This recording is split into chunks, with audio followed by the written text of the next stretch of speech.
A few weeks ago, I was sitting in a doctor's office. The nurse practitioner listened to one of my concerns, and without much hesitation, she said, "Oh, you don't need to worry about that."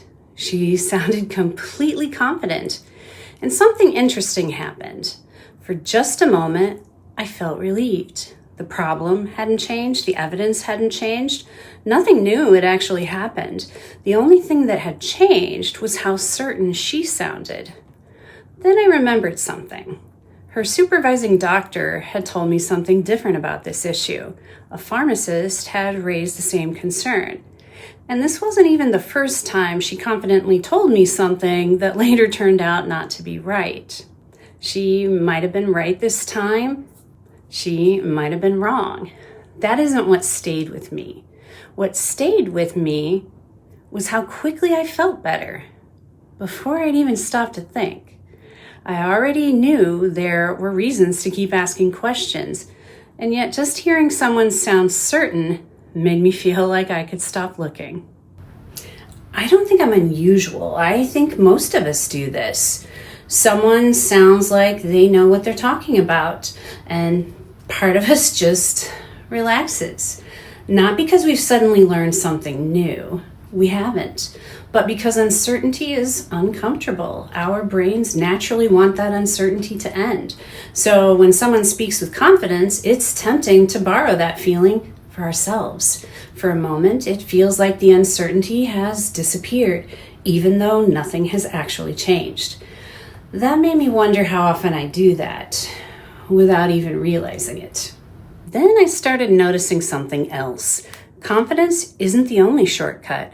Fear can do it too. If someone tells us everything is falling apart, our brain sometimes grabs onto that certainty just as quickly.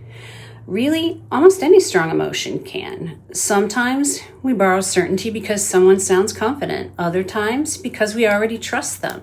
A favorite news source, a politician we admire, a pastor, a friend, or now even AI. The voice changes, the shortcut doesn't. We're borrowing someone else's certainty instead of building our own. Borrowing certainty isn't the same thing as learning from people who know more than we do. None of us can become experts in everything. We need doctors, mechanics, engineers, teachers. Sometimes confidence really does come from years of learning, experience, and careful thinking. The problem isn't confidence. The problem is treating confidence as though it is the evidence. It isn't. Confidence can point us towards someone worth listening to, but it can never replace asking, how do they know? Or what evidence led them to that conclusion? That's the difference. Confidence may tell us who might be worth listening to. Evidence helps us decide whether the conclusion is actually true. Here's today's truth check. The next time someone sounds absolutely certain, pause for just a second. Ask yourself, am I becoming more convinced because I have better evidence or because certainty feels reassuring? Those aren't always the same thing. That's why I've started noticing something else. The places where being wrong has serious consequences don't ask people to rely on confidence alone. They build in ways to check. A pilot uses a checklist. Scientists expect other scientists to repeat their experiments. Doctors encourage second opinions. Even our system of government works the same way. We even have a name for it: checks and balances. Not because we expect people to be perfect, but because we don't. Whether it's a pilot, a doctor, a scientist, or a government, the safest systems aren't built on confidence. They're built on ways to verify. Maybe there's a lesson in that for us as individuals too.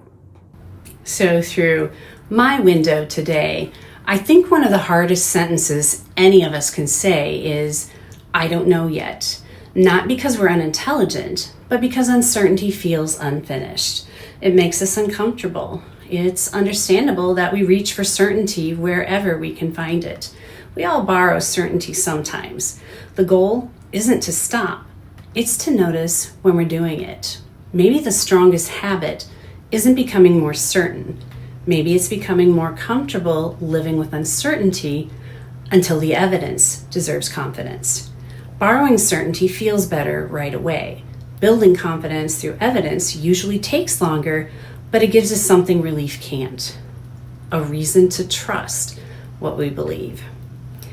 Have you ever realized that you believe something mainly because someone sounded certain? What helped you stop and take a second look? This week, notice one moment when someone sounds completely certain.